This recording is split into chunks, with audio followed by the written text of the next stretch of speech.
Hello guys, welcome back to the channel. In today's video, I'll be showing you how you can set custom alarm sound on your Android phone.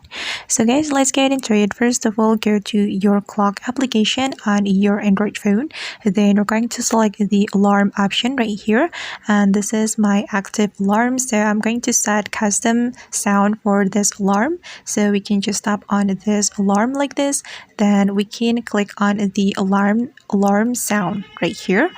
Then here are two options for you. You can select Spotify if you want to use Spotify song as your alarm sound. But if you want to choose song from your device, you can select the ringtone option. And for me, I'm gonna go with this ringtone because I want to select a song from my device.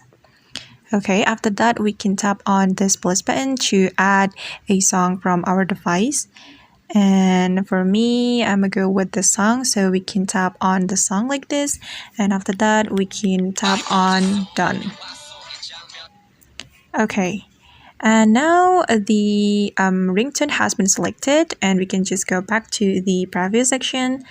We can tap on this button, and then we can click on save to save this alarm sound.